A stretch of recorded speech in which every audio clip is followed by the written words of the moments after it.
소화의 조절 부분을 추가적으로 얘기를 하고 진행을 하도록 하겠습니다. 그리고 저번에 온라인 수업 했을 때 진행했던 방식하고 똑같아요. 이렇게 하고 다음 시간에 수업 시작하기 전에는 아니면 수업 끝날 때 중요한 거 하나씩 물어볼 거예요. 그러니까 딴 데 가지 말고 좀 집중 안 하더라도 이거 화면 닫지 말고 켜놔. 알았지? 오케이, 그러면 시작하겠습니다. 했던 얘기니까 그거 요약해서 빠르게 지나갈게요.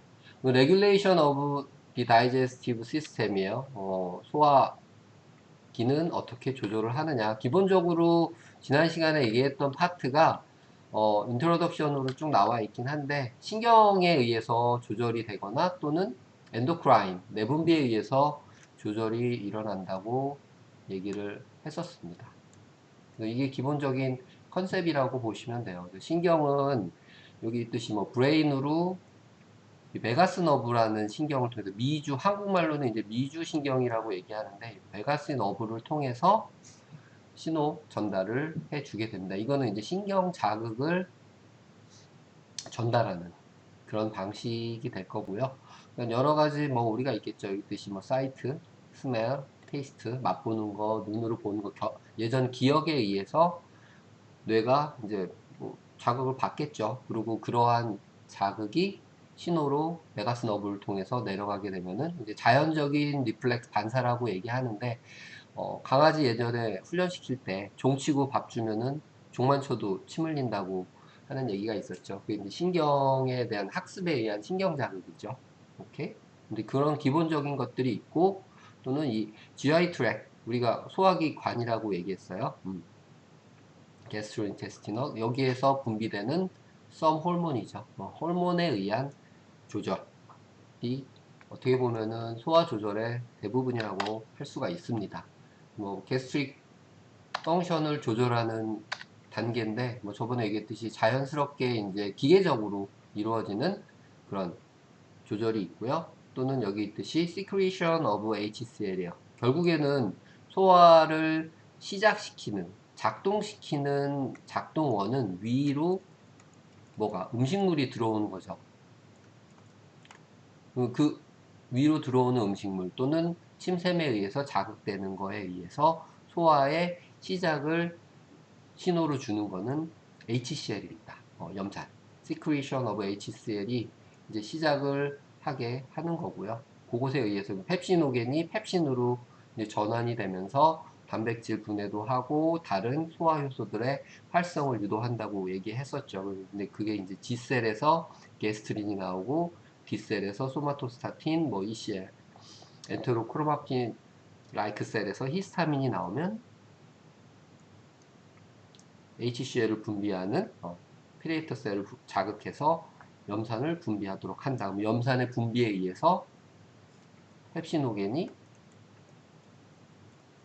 펩신으로 활성을 띠게 되는 형태로 변화가 되면은 다른 소화효소들도 분비를 촉진하고 뭐 이런 식으로 해서 유도를 하게 되는 거죠. 그게 뭐 여기 있듯이 뭐 위 내부에서 조절하는 거라고 해서 이제 intrinsic regulation이라고 표현을 했었고요.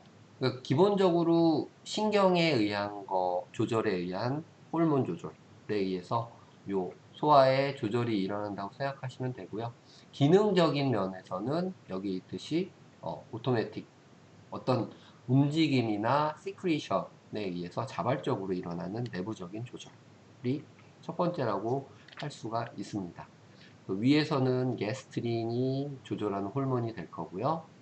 소장에서는 시크리틴 뒤에 이제 얘네가 기본적으로 설명이 될 거예요. 그리고 콜레시스토킨인 CCK 그리고 게스트릭 이니비토리 펩타이드 계열들이 몇 가지 나와요. GIP, 글루코즈 디펜던트 이�슐리노트로픽 펩타이드. 이런 펩타이드들은 대부분 글루코즈와 유사한 작동으로 인슐린을 활성시키는 자극, 분비를 자극시켜주는 역할을 하는 아이들입니다. 그러니까 그런 아이들도 대부분 스몰 인테스틴, 소장에서 일어나게 된다는 거죠.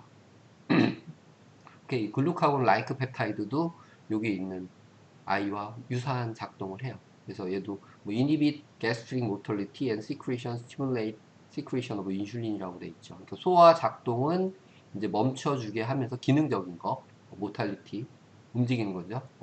그러면서 인슐린 분비를 촉진시킨다는 거예요. 그럼 인슐린 분비를 촉진시킨다는 거는 흡수를 하기 시작하는 거죠.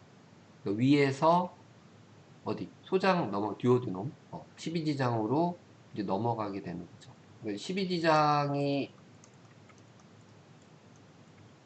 어떻게 보면 소장과 한 세트잖아요. 이렇게 연결이 되어 있고 대부분의 소화 효소들이 분비되는 곳이라고 얘기를 했었죠. 여기에서 이런 반응들이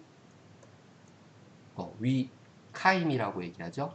유미즙이 넘어오면은 얘네들이 분비가 촉진이 되고 최종적으로 소장에서 아까 여기 있던 글루코즈 디펜던트 인슐리노트로픽 펩타이드 GIP나 GLP 라이크 펩타이드들이 나오면서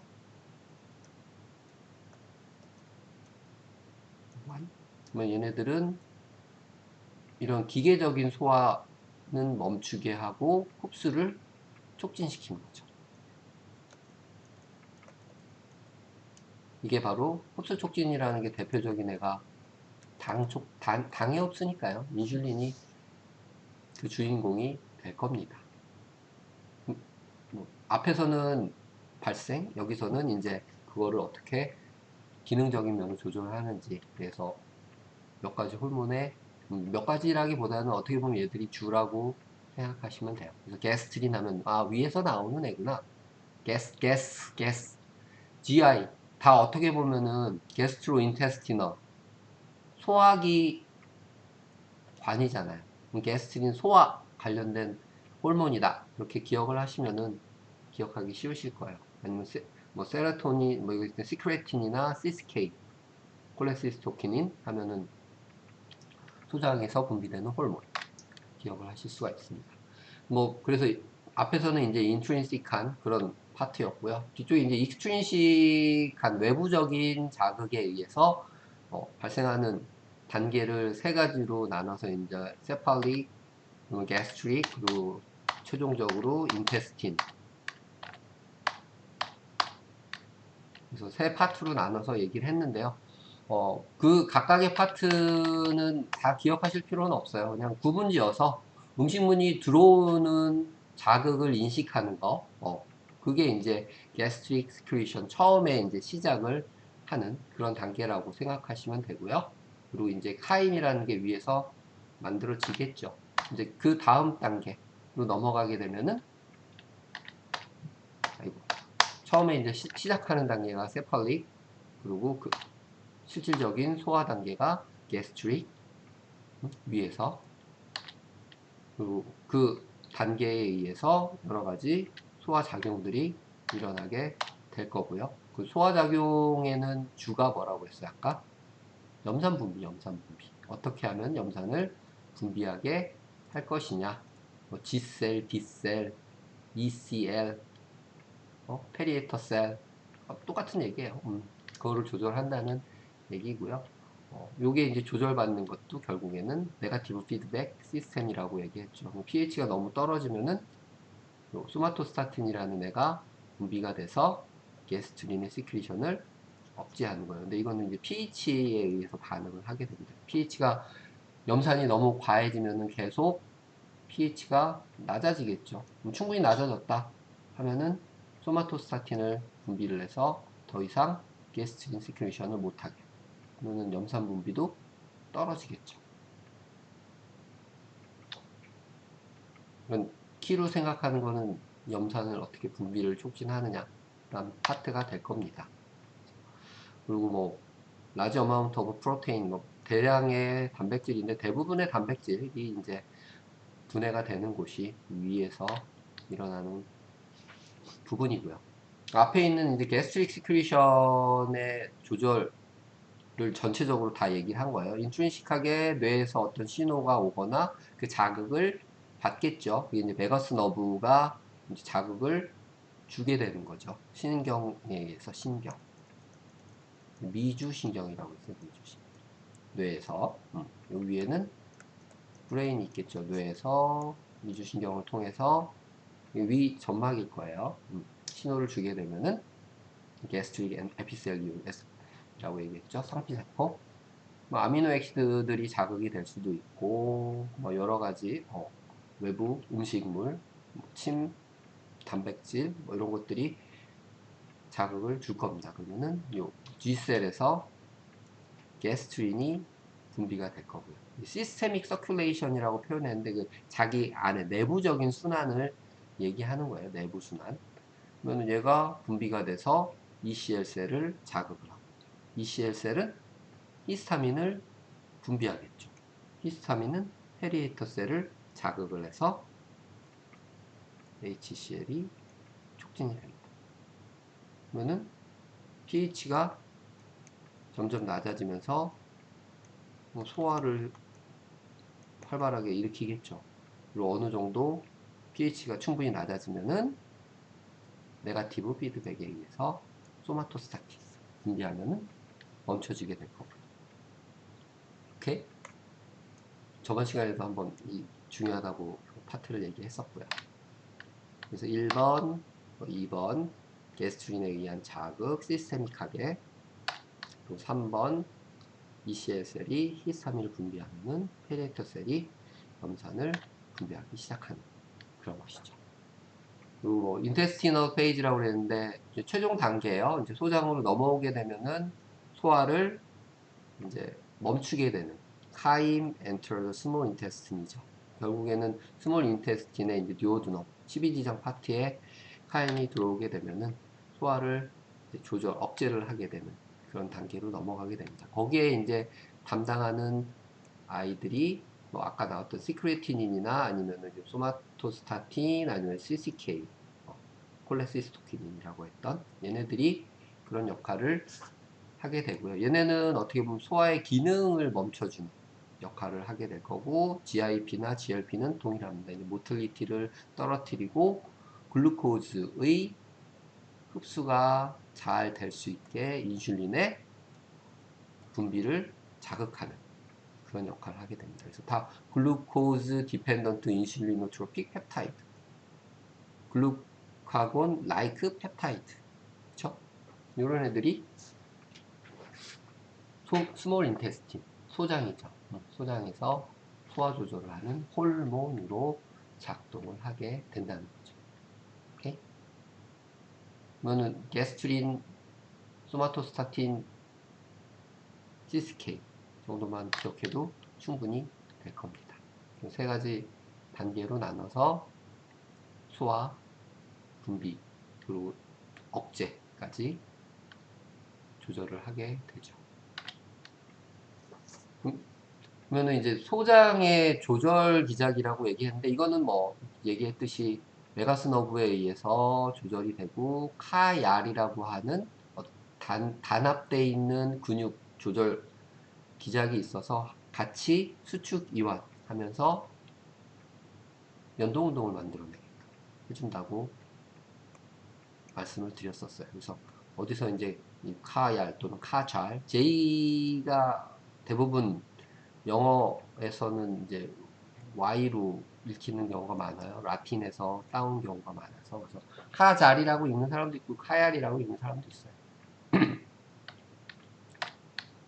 뭐 소장이 실질적으로 자극에 의해서 액션 포텐셜 만들어내고 수축 또는 이완하는 거를 설명을 한 건데요. 뭐 그거는 굳이 세부적으로 얘기하지는 않겠습니다.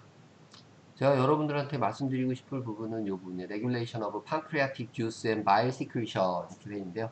판크리아틱 주스가 판크리아스에서 만들어지는 소화, 애가구, 엔도크라인 관련되어 있는 것을 다 포함하고 있는 파트입니다. 그래서 굉장히 중요한 그런 역할을 한다고 얘기했었죠. 소화액은 엑소크라인, 엔도크라인은 인슐린하고 글루카곤. 음. 어떻게 얘들이 조절받느냐? 뭐 신경에 의해서 조절 또는 음식물에 의해서 조절 이 두 가지는 똑같습니다. 그래서 중요한 거는 이제 위에서 유미즙, 카이미, 디오드넘, 십이지장으로 들어오게 되면은 시작이 되는 거고요.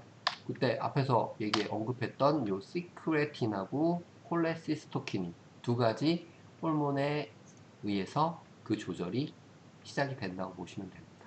그래서 이 시크레틴은 낮은 pH에 반응해서 분비가 돼요. 그리고 pH가 높아지면 스탑이 되고 활성이. 그러니까 결국에는 유미즙이라는 것은 pH가 굉장히 낮은 위에서 소화된 소화액이잖아요.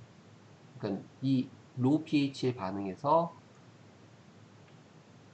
판크리아틱 주스인 시크레틴이 이제 분비가 되게 되고요. 그게 이제 반응을 하게 되죠. 콜레시스토키닌, CCK도 똑같아요. Response to presence of partially digested 된 부분적으로 소화된 단백질이나 fat 카임 안에 있는 것에 반응해서 분비가 되고 멈춰지는 거는 얘네가 스몰 인테스틴이 도달을 하게 되면은 기능을 멈추게 됩니다. 결국에는 이 시크레틴하고 콜레시스토키닌이 어,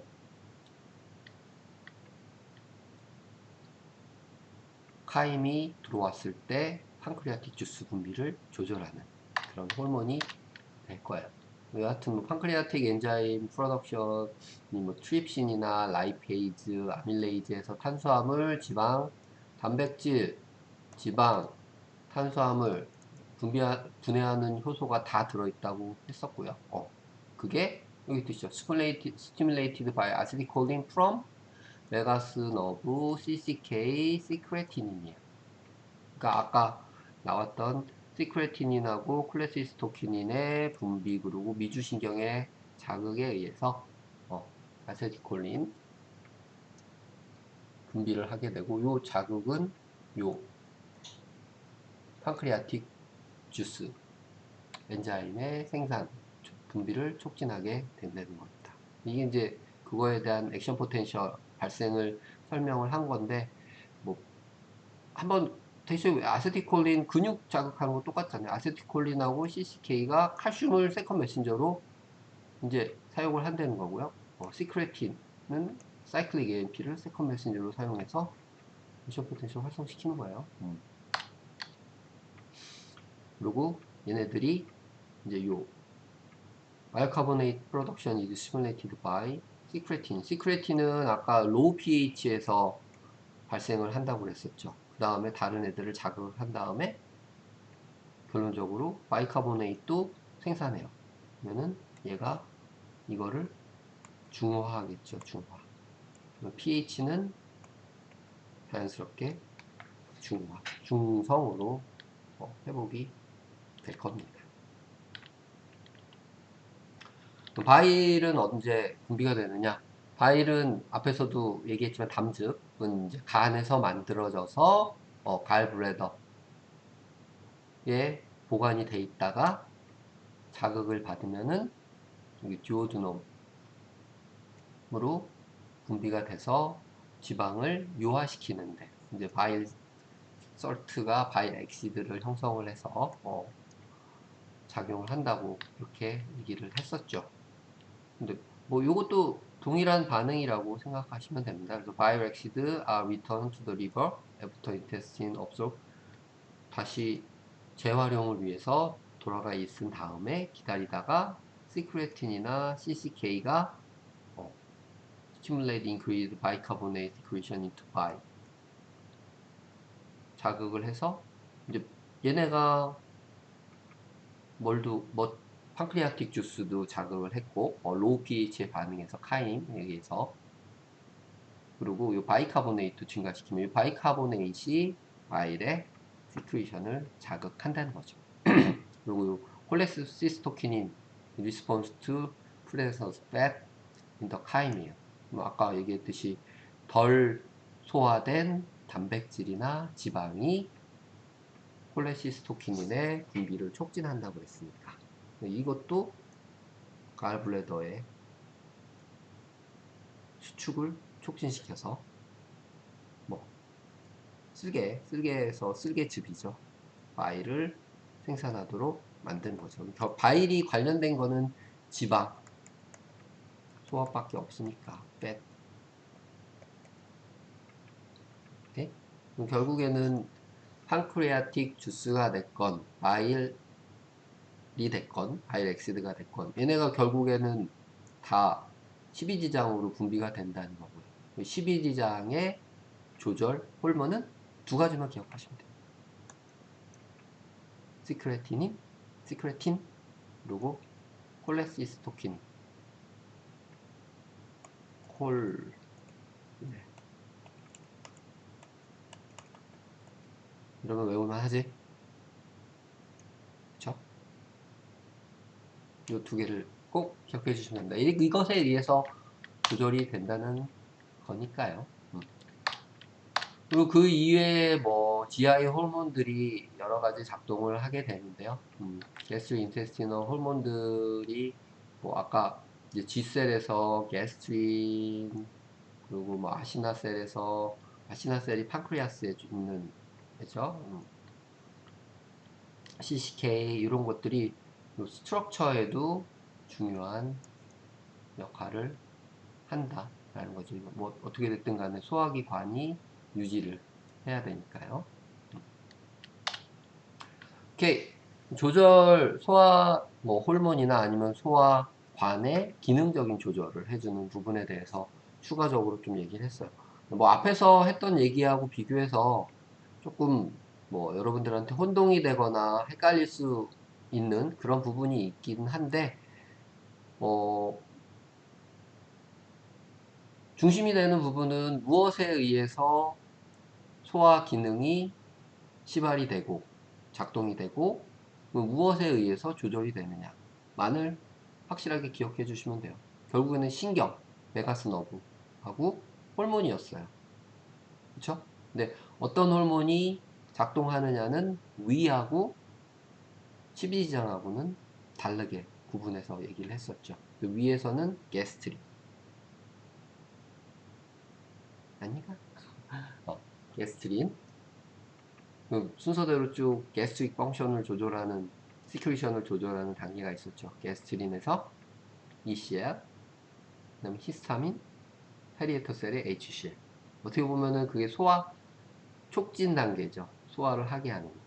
그리고 이제 듀오드놈의 시크레틴 또는 콜레시스토키닌은 최종적으로 뭐 담즙, 담산, 그리고 판크리아틱 주스 여러 가지 음식물의 분해 효소가 갖고 있는 최종적인 분비를 촉진시키고 유미즙의 pH를 바이카보네이트 분비를 촉진함으로써 낮춰주는 거죠. 시크레틴, 콜레시스토킨, CCK 세 개만 외우면 되는 거 아니야. 게스트린, 위, 소장, 12지장 부위에 시크레틴, 콜레시스토킨이 어떻게 보면 주요 호르몬이라고 생각을 하시면 됩니다. 그리고 인테스널 페이지 최종적인 장 단계에서는 소장 쪽에서는 흡수를 촉진을 시켜주는 거죠. 인슐린을 분비하도록 자극을 주는 아이들. GIP나 GLP. 그게 소화의 이제 전반적인 단계라고 보시면 됩니다. 마지막 부분은 이제 소화가 다 끝났으면 소장에서 흡수가 되겠죠. 흡수될 때 소장의 육모에서도 직접적으로 흡수가 되는데 육모 표면에 붙은 효소들에 의해서도 최종적인 분해까지 일어난다고 얘기를 드렸었습니다. 뭐, 근데 가장 특이하게 좀 다른 형태로 소화를 유도하거나 조절하는 아이가 있었는데 그 아이가 이제 팻이에요. 우리가 알고 있는 탄수화물, 프로테인, 탄수화물, 아이고, 탄수화물하고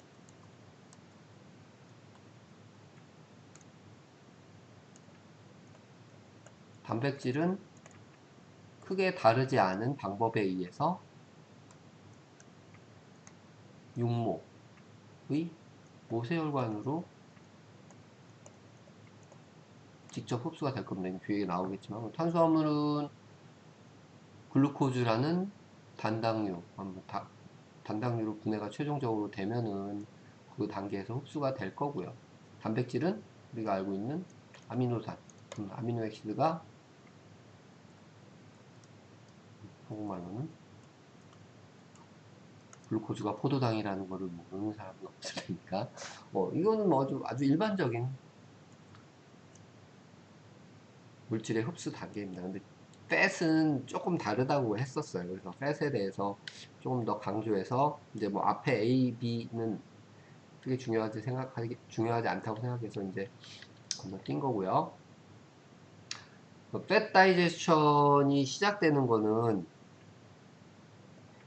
앞에도 얘기했지만 카임이 어디로 12장으로 들어오게 되면은 이때 바이 그쵸? 담즙이 분비가 되면서 시작이 된다고 생각하면 됩니다. 그리고 하나하나 잘라서 없애기 전에 먼저 유화라고 하는데 이 이머시파이해서 지방을 녹이는 거예요. 부드럽게 이제 액체 상태로 만들어주는 그런 과정을 하게 되죠. 그거를 할 수 있게 하는 게 바로 이 바일 설트라는 겁니다. 바일 설트가 마이셀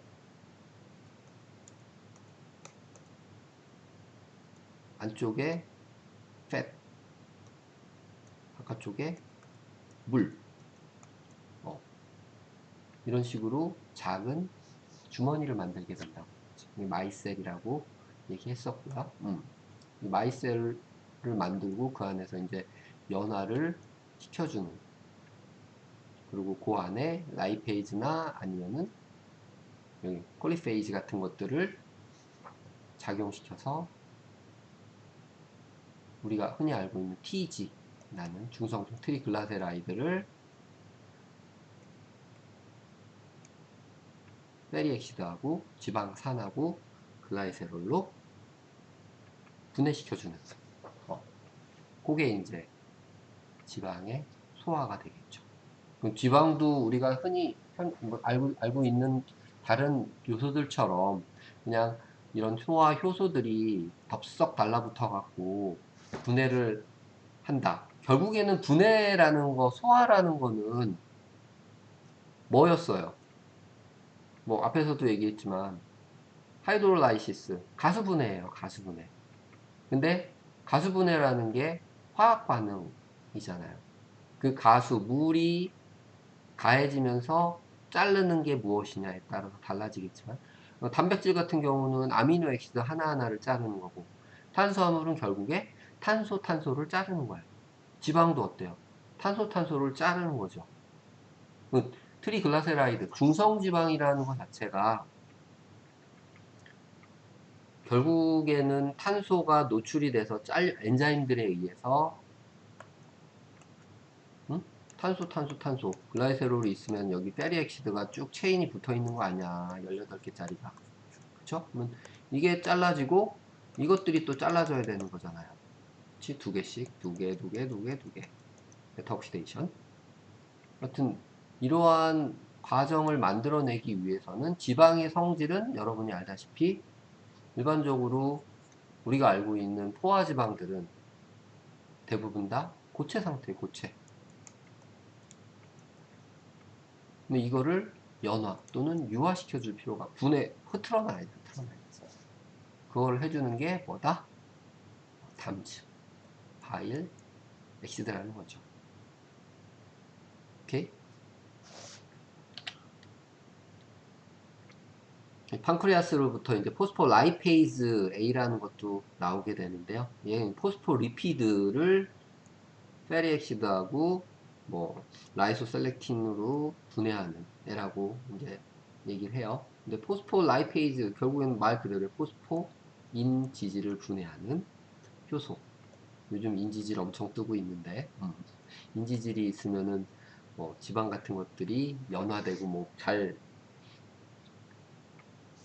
이동시킬 수 있는 그런 능력이 있다고 그래갖고 예전에는 그 오메가3 어떻게 보면은 이 포화지방 얘기했었죠. 오메가3 이제 불포화지방이죠. 그래서 체내 혈관 내에 있는 지방 성분들, 특히 뭐 LDL 같은 애들, 로우 덴시티 리포 프로테인 같은 것들을 쉽게 이동시켜서 배출시킨다. 그래서 낮춰줌으로써 우리 콜레스테롤이나 아니면 트리글라세라이드 중성 지방의 수치를 낮춰주는 데 역할을 한다. 했던 게 이제 혈액순환도 좋게 해주고 동맥경화나 이런 것도 막을 수 있게 해준다는 게 불포화 지방인 오메가3예요. 근데 오메가3만 가지고는 좀 약하다고 생각했는지 거기에 추가한 게 이 인지질이라고 하는 포스포리피드죠. 그래서 크릴 새우에 있는 그 오메가3가 인지질을 많이 포함하고 있어서 더 좋다. 그래서 요즘은 크릴을 가지고 막 미는데 더 좋은지는 저도 모르겠어요. 광고는 눈에 솔깃하던데 지방 넣고 막 섞으면은 물하고 싹 섞이죠. 그게 이제 연어라고 생각하시면 돼요. 어떻게든 분해하기 위해서 지방하고 물하고 섞여야지 가수분해, 물이 가해질 수 있는 상황이 되는 거죠. 이렇게 그림으로 보면 이렇습니다. 기본적으로 아까 제가 못 그린 그림이지만 이게 이제 글라이세롤이고요. 3카본 그리고 여기에 페리엑시드가 지방산이 쭉쭉 붙어 있죠. 세 개의 지방산이 글라이세롤 붙어 있다고 해서 글라이세라이드라 또는 트리글라세롤이라고 붙이는 중성 지방이죠. 중성 지방. 우리 몸의 지방의 저장 형태라고 얘기했어요. 에너지로 사용되기 위해서는 페리엑스가 지방산이 떨어져 나와야 되는 거고요. 그러면 라이페이즈나 아니면 아까 앞에 나왔던 지방 분해 효소들에 의해서 가수 분해가 되면은 이 모노글라세라이드하고 각각 두 개의 페리엑시드, 프리 페리엑시드로 이제 분해가 되는 거죠. 요 상태가 어디서? 소장에서 바일, 엑시드에 의해서 진행이 되는 과정이에요. 이 상태로 흡수가 된다는 거죠. 어디로? 육모로 되겠지, 육모. 육모로 흡수가 되는데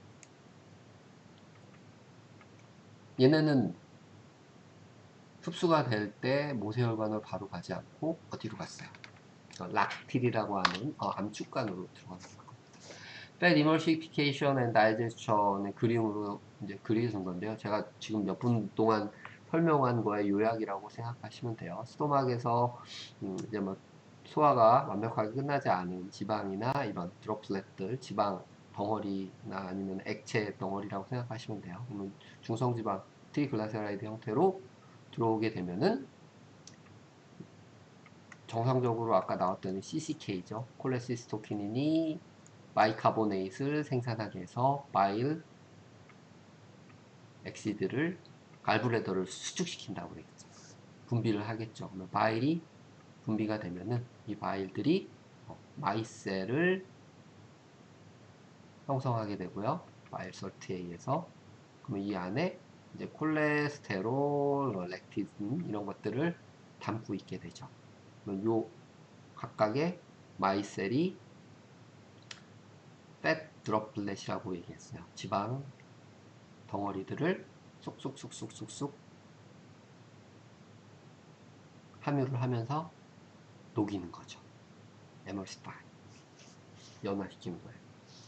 그리고 요 연화된 곳에 이제 라이페이즈 같은 지방 요소가 처치가 되면은 유화, 연화,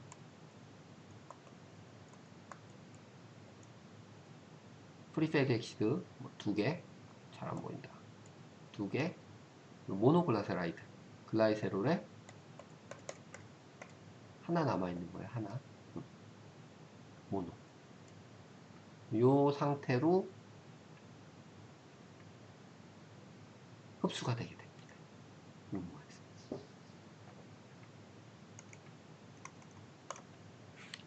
그러니까 이건 소화 단계만 나온 거예요. 흡수는 빼고. 이 흡수는 어떻게 되느냐? 소화가 됐으니까 지방의 소화는 100% 마일에 의해서 전담된다. 그럼 페리엑시드가 그리고 두 개, 모노글라세라이드가 라이소 락시민이라고 되어 있는데 이거는 아까 뭐 포스포 리피드가 분해돼서 나오는 거죠. 그럼 이게 move into bile micell이죠.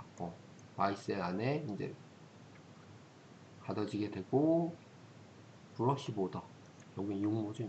육모에 미세육모 육모 위에 미세육모 브러시 보더로 이동이 되게 되면은 그 거기에 이제 딱 붙어서 fat molecule then leave the micelle and diffuse into epithelial cell of villi죠. 육모 안에 에피셀리얼 셀로 이제 diffuse 확산을 시켜서 집어넣는 거죠.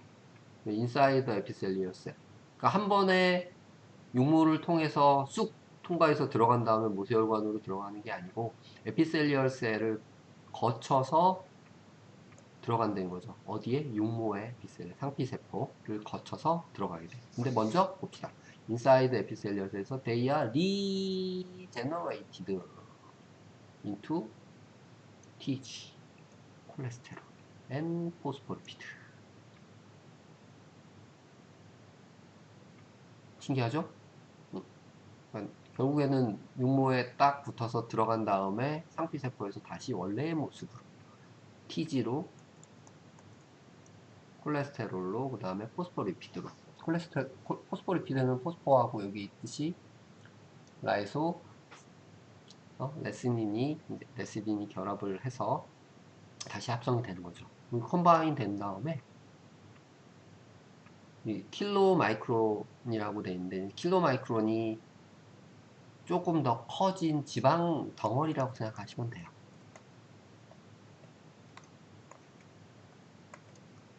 마이셀은 굉장히 작은 주머니고요.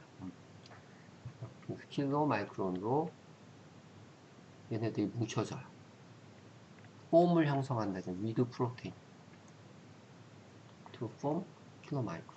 약간 우리가 흔히 얘기하는 LDL이나 HDL도 단백질과 지방의 복합체예요.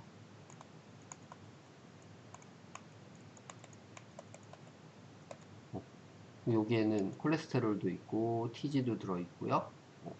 그리고 단백질로 사용되는 게 바로 리포프로테인이라고 해요. 폴리리포프로테인이라고 해서 요 LDL, HDL, 하이 덴시티 리포프로테인, 리포프로테인이 프로테인 존재하는 겁니다. 아포 B나 뭐 아포 E 한번 들어본 적 있는지 모르겠는데 하여튼 얘네들 같은 애들을 다 요 단백질이라고 하는 그런 단백질입니다. 근데 요게 만들어지기 전 단계라고 생각하시면 돼요. 조금 완전히 커지지 않고 커져가는 지방 덩어리 킬로 마이크론 이란 형태로 뭉쳐지게 되고요.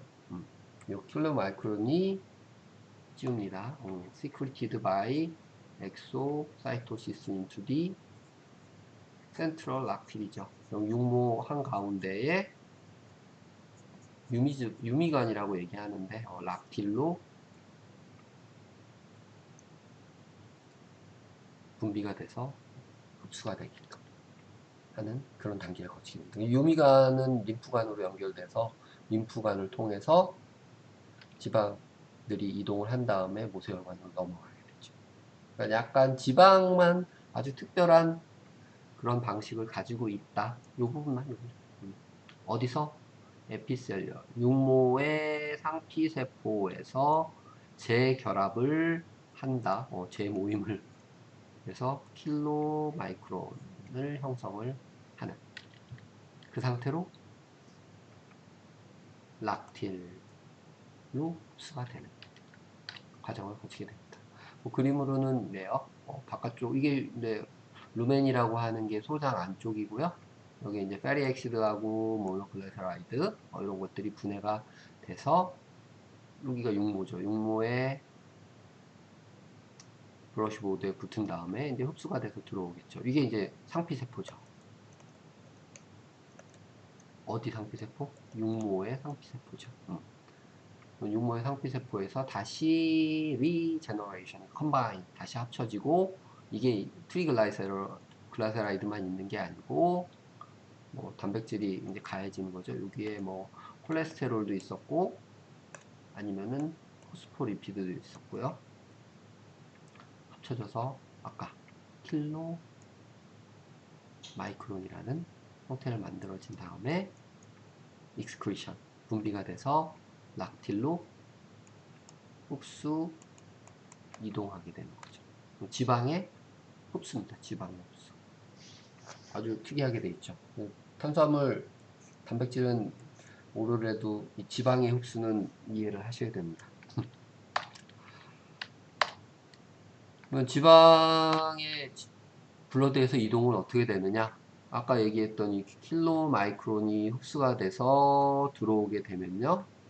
그 아이들이 뭐 다른 형태로 뭐 변형이 되거나 또는 그 형태로 그대로 이동이 되기도 해요. 그래서 VLDL, Very Low Density Lipoprotein. 우리가 알고 있는 거는 여기 Low Density Lipoprotein하고 High Density Lipoprotein. 이렇게 두 가지를 많이 알고 있죠. 근데 density, 밀도가 낮은 것 중에 굉장히 낮은 애라고 해서 low, very low에 very low.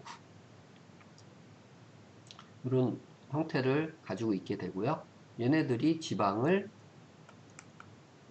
이동시켜주는 도구로 사용을 하는 겁니다. 근데 LDL은 나쁘고 HDL은 좋다. good and bad. 왜 그럴까요? Why? 아이고. 우리 항상 나쁜 콜레스테롤, 좋은 콜레스테롤 얘기하잖아요. 그렇죠? 왜 그런지 한번 봅시다. 그래서 이 림페틱 시스템의 킬로마이크론이 이제 드로핑 돼서 전달이 되고요. 블러드 스트림을 통해서 이제 소화관으로 통해서 간으로 이제 이동을 해주게 됩니다. 그림이 왜 안 없어지는지 모르겠네요.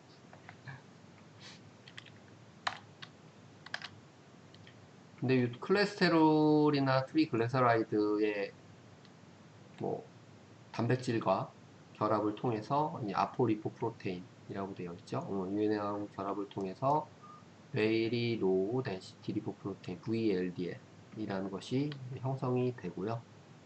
얘가 얘를 이용해서 deliver triglyceride to organ이에요. 그러니까 어떻게 규정을 지으면 될까요? Low Density Lipoprotein VLDL은 LDL도 포함하는 거니까요. 얘네들 같은 경우는 기관으로 지방을 트리글라세라이드 지방이라고 얘기할게요. 대표 지방이니까 운반해주는 역할을 해주는 아이예요. 그리고 얘 트리글라세라이드가 제거가 되면 돼야 low density lipoprotein which transport cholesterol to organ. 그러니까 우리가 low density lipoprotein, LDL 콜레스테롤, HDL 콜레스테롤 이렇게 부르는 이유가 결국에는 트리글라세라이드를 운반해 주는 거는 이 VLDL이 역할을 하게 되고요. 요 LDL이나 HDL은 콜레스테롤을 지방 중에 콜레스테롤을 주로 운반해주는 역할을 해주는 아이입니다. 오케이? 근데 방향을 잘 보시면 돼요. 기관으로 운반해주는 역할을 하는 게 이 LDL이에요. 그 넘쳐나는 콜레스테롤을 간으로 리턴, 보내주는 아이가 바로 하이 덴시티 리피드고요. 리포프로테인도 리피드라고 얘기해요. 그러면 결국에 이 기능적인 측면 때문에 얘는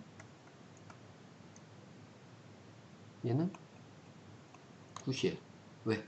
기관 쪽으로 이동시킨다는 얘기는 저장되어 있는 거를 혈액이나 그쵸?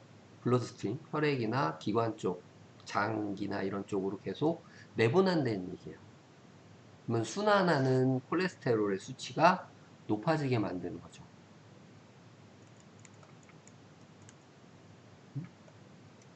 순환 지방이라고 얘기합시다. 근데 HDL은 남는다고 생각하는 잉여의 지방을 저장시켜 주는 거예요, 다시. 그러니까 순환 지방은 어떻게 되겠어요? 낮아지겠죠. 그 역할을 하는 게 바로 HDL. 결국에는 순환하는 혈중 지방을 낮춰주니까 좋은 콜레스테롤이라고 얘기하는 거고, 이제 나쁜 콜레스테롤이라고 얘기하는데, HDL 수치를 높이려고 애를 쓰죠. 근데 LDL이 높아지면 HDL도 따라서 높아져요. 전체적인 지방 수치가 높아지면은. 근데 이 밸런스가 중요한 거죠.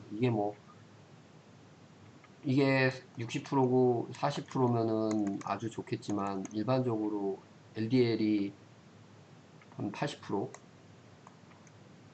HDL이 20%면은 아주 심각한 문제가 발생을 하게 되는 거죠. 밸런스가 깨지는 거죠. 저장과 순환에. 오케이? 그래서 LDL 얘기가 나오면은 콜레스테롤을 운반해주는 I다. 혈관으로 운반해주는 거는 LDL. 그리고 저장. 다시 간으로 리턴 시켜주는 거는 누구? HDL. 그리고 트리글라세라이드를 운반해주는 거는, TG 운반해주는 거는 VLDL이라고 생각하시면 됩니다. 그래서 HDL과 LDL이 누구는 좋고 누구는 나쁘다. HDL은 Reducing Cholesterol Amount예요. 그래서 once HDL is full, HDL이 이제 꽉 차게 되면은 이제 간으로 이동해서 간에 콜레스테롤을 저장을 하게끔 해주는 거죠. 근데 LDL은 반대라고 생각하시면 돼요. 간에서 또는 어느 곳에선가 지방을 식후, 그러니까 HDL이나 LDL이나 다 킬로 마이크론 형태라고 보시면 돼요. 킬로 마이크론. 그러니까 단백질에 의해서 지방의 컴바인, 합성체를 만든 거예요. 그러니까 여기에 이제 아까 그림처럼 콜레스테롤들이 박혀 있고 TG가 들어 있고 여기 단백질들이 그 구조체를 딱 잡아주고 있는 이런 지방 주머니라고 생각하시면은 이해가 간단할 것 같아요. 지방 주머니.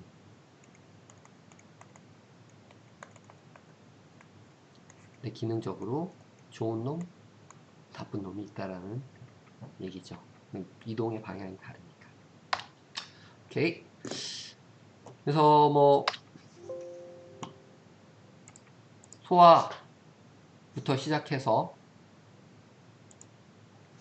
전반적인 영양분의 흡수까지 쭉 다 이제 말씀을 드렸습니다. 조절이나 이런 것들을 강조해서 얘기한 거는 결국 소화 기능을 억제하거나 촉진시키거나 하는 호르몬들을 조절한다면은 우리가 임의로 우리 몸의 뭐 대사나 여러 가지 소화 작용이나 이런 것들도 같이 조절할 수 있다라는 얘기가 되겠죠.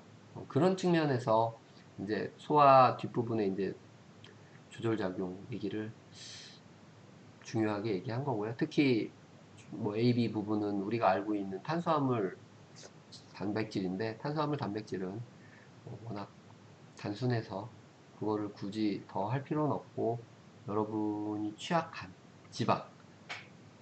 지방분해는 이제 좀 확실하게 기억을 할 수 있을까요? 아니죠. 뭐 나중에 다는 모르더라도 과학 상식으로 알고 있으면 좋을 것 같지 않아? HDL, LDL에 대해서 확실히 알고 있었어요? 정성아, HDL, LDL 확실히 알고 있었어? 아니요, 그 확실히는 모르고 있었습니다. 음, 여기 있는 내용 조금만 이해를 하시면은 왜 걔들이 나쁜 애, 좋은 애, 또 결국에는 소화 작용에 필요한 그 아이가 역할을 하는 거니까. 안 그래, 승우야? 맞습니다. 음. 그래서 요 내용을 바탕으로 해서 이제 마지막 장에서 할 얘기들이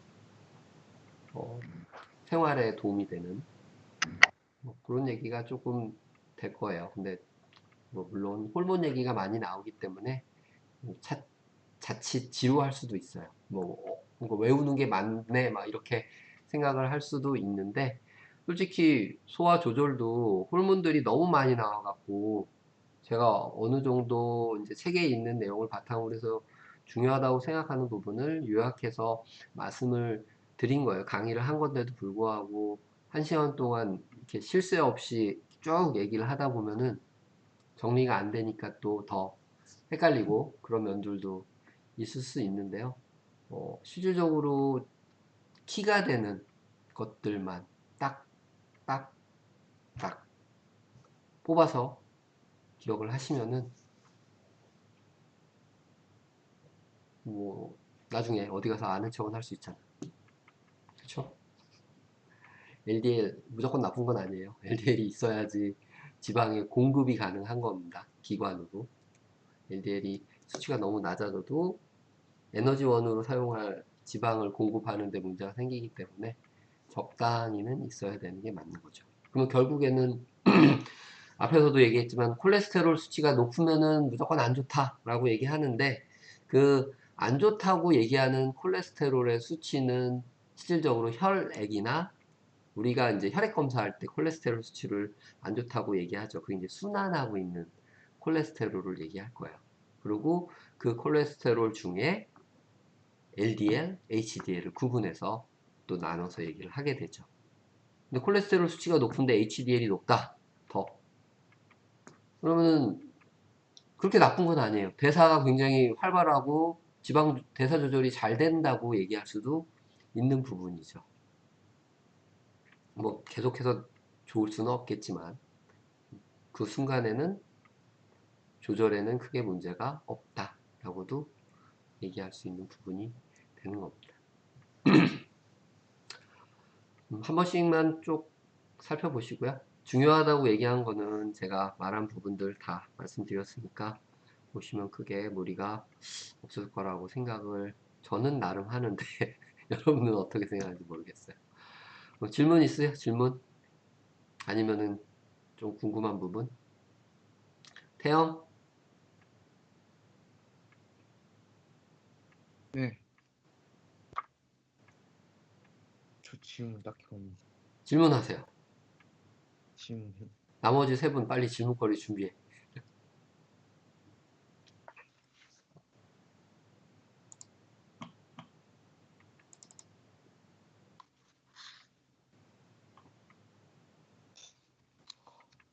그 혹시 HDL이랑 LDL 관련 약품들이 시중에도 많이 시판되고 있는지 좀 궁금한데 어떤 좀 여쭤봐. 약품들? 그 HDL이랑 LDL 관련 약품들. 많이 나오죠. 아, 결국에는 걔네들이 조절하는 거는 네. 수용체예요, 수용체. 그러니까 LDL이 아까 얘기했지만 단백질이 구조체를 만들어서 그러니까 DNA 생각하면 돼요. DNA를 꼬이게 해주기 위해서 코일링을 만들기 위해서 어떤 단백질이 관여해요?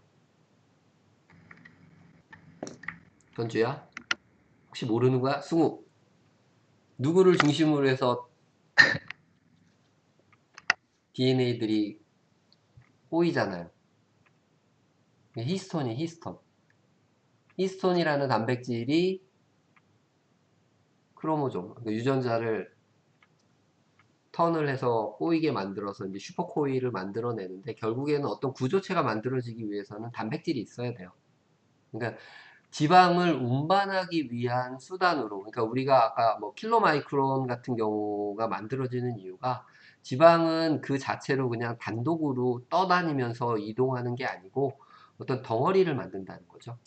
그리고 그 덩어리가 지방의 덩어리로만 구성이 되면은 안 좋은 거고, 그게 우리가 흔히 얘기하는 혈액에 뭐 콜레스테롤 수치가 높아지면은 혈액이 끈끈해지고 점도가 높아지고 그게 이제 하얀 동물성 지방들, 포화 지방들이 뭉치게 돼서 동맥경화도 일으키고 그런다고 그러는데 뭐 그런 경우도 있지만 대부분의 지방들은 이런 주머니 형태의 킬로마이크론 구조체를 가지고 이동을 해요. 그러면 거기에 단백질을 구조로 해서 만들어진 단백질의 콜레스테롤, 패리엑시드, 그리고 뭐 트리글라세라이드 이런 게 주머니를 만들었으니까 아까 오간으로 간다고 그랬었잖아요. 기관으로 혈액을 타고 이동을 하는 거예요.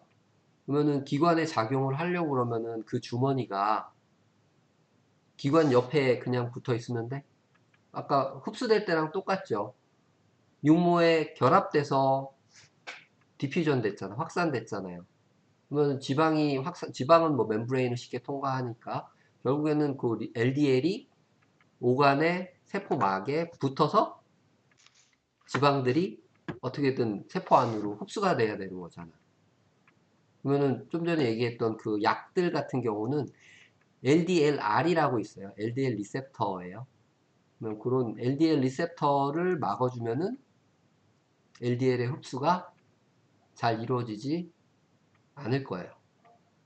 그러면은 블러드 스트림으로 내놓는데 흡수가 안 되니까 잉여로 있는 아이들은 HDL에 의해서 다시 간으로 리턴이 되거든요. 뭐 그런 방식을 이용해서 콜레스테롤을 없애주는 시스템이라고 생각하면 돼요. 또는 아니면은 다른 방식은 이제 HDL 생산을 증가시키는 약 많이 나오죠, 요즘. 뭐 먹으면 HDL 증가한다. 그거는 진짜 증가하는지 증가하지 않는지는 임상적으로 확실하지 않아요. 다 건강보조식품이에요. 아, 어, 의약품이 아니에요. 의약 외품이. 건강보조식품이기 때문에 HDL 생산을 촉진시킨다고 하는 약들이 실질적으로 의약품으로 해서 판매되고 있는 게 있는지는 제가 생각하기엔 잘 모르겠어요. 네, 뭐 감사합니다. 일부 촉진은 시켜줄 수는 있겠죠. 근데 알다시피 대사라는 거, 그리고 우리 몸에서 영양분 조절이라는 거는 특히 다른 요소들보다도 더 개인 차가 극명해요. 굉장히 차가 커요. 뭐 어떤 사람은 죽어라 먹어도 살 안 찌잖아.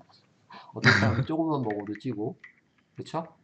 근데 네, 그런 것들이 내 몸에 뭐 체질이라고도 얘기하지만 시스템이 다른 거기 때문에 HDL을 높여보겠다고 그 약을 아무리 투여를 해도 뭐안 높아질 수도 있어. 평균적으로 조금은 높아질 수는 있겠지만 그 건강보조식품들이 대부분 다 어떻게 보면 대증치료잖아요. 누구에게는 듣고 누구에게는 안 들을 수도 있고. 아, 비타민 이게 약이 똑같지 아니라 않아? 보조식품이었구나. 네, 비타민 같은 거 사 먹을 때 의사 처방 받아요? 아니요. 안 받잖아. 응. 예, 똑같다고 생각하시면 돼요. 그런데 약은 팔아요. 약은 팔아. 스타틴 계열들. 스타틴이라고 들어봤어요, 혹시? 전 처음 들어봅니다. 처음 들어봤어? 네, 고지혈증 치료제. 혹시 부모님께서 드시고 계실지도 몰라요.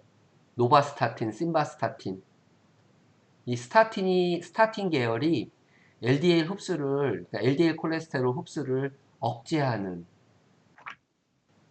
저해야 하는 약물이에요. 그래서 흡수를 못하게 하니까 수치를 낮춰주게 되는 거죠. 혈중 수치를. 그래서 고지혈증 있으신 분들이 대부분 많이 드세요. 근데 문제가 뭐냐면은 이 조절하는 방식 자체가 흡수를 막는 거니까 그러니까 기관으로의 흡수를 막는 거예요. 그러니까 이게 리턴이 되는 거죠. 간으로. 간으로 리턴을 시킨다는데 근데 그 리턴 된다는 개념 또는 분해해서 제거를 하는 거기 때문에 자연스럽지 않은 반응들이 일어나요. 그래서 이 스타틴을 많이 오랫동안 복용하게 되면, 그러니까 고지혈증 치료제를 요즘은 미국 같은 경우는 혈압약하고 고지혈증 치료제는 그냥 비타민처럼 그 아스피린이 혈액순환에 도움이 된다고 해서 많이 먹었던 것처럼 낮은 농도로 평생 먹으라고 제한을 해요. 그리고 실질적으로 지혈이 조금만 높아져도 처방을 해버리고 근데 문제는 한 번 먹기 시작하면은 계속 먹어야 된다는 단점이 있고요. 그리고 계속 먹다 보면은 인위적인 지방의 조절이잖아. 그렇기 때문에 결국에 지방의 조절이라는 거는 지방이 세포 안으로 흡수돼서 사용되는 거잖아요. 근데 그거를 조절하는 또 하나의 소스가 인슐린이에요. 인슐린. 그러니까 인슐린은 우리가 알기로 당 흡수를 해주는 주요 아이잖아요. 안 그래? 그래, 안 그래? 인슐린이 글루코즈의 혈액에서 조직으로 흡수시켜서 떨어뜨리는 역할을 하잖아. 안 그래, 태영아? 자니? 맞습니다. 듣고 있습니다. 듣고 호응 있습니다. 좀 해주세요. 중요한, 이거 굉장히 재밌는 소스라니까. 인슐린이 그것만 하는 게 아니고 지방 흡수도 촉진해요. 그러니까 인슐린이 분비가 돼서 당도 흡수를 촉진시키고 지방도 흡수 조절을 해요. 그러니까 결국엔 지방 흡수 조절을 자꾸 억제하면은 인슐린에 대한 당하고 똑같은 거죠. 인슐린 아무리 때려 넣어도 내 맘대로 안 되는 거야. 인슐린 저항성이 생기죠. 그러니까 민감도는 떨어지는 거고. 그게 무슨 병이야? 병성! 내가 아무리 때려도 아무리 소리 질러도 안 들려. 둔감해져. 그럼 나중에는 어떻게 해야 돼? 병성아? 예. 나중에 어떻게 해야 돼?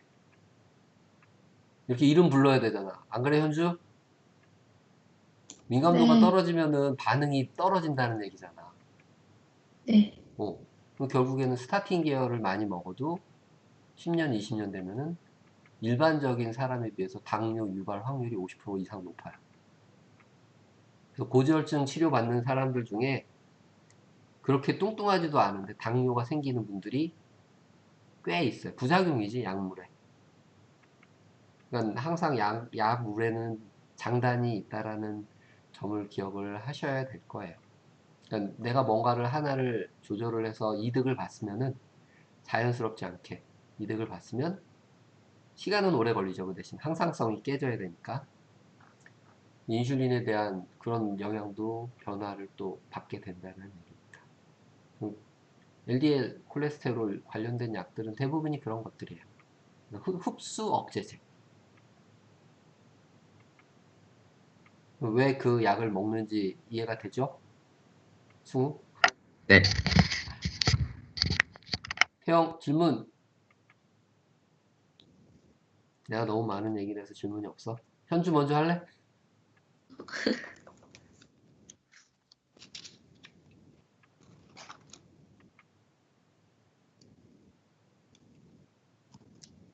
다 이해하는 거야? 강의한 거?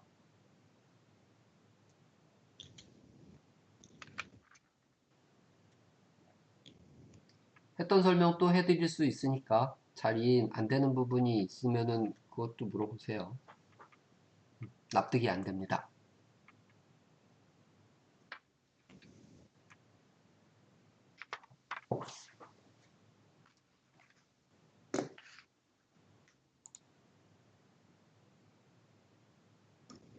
괜찮겠어요?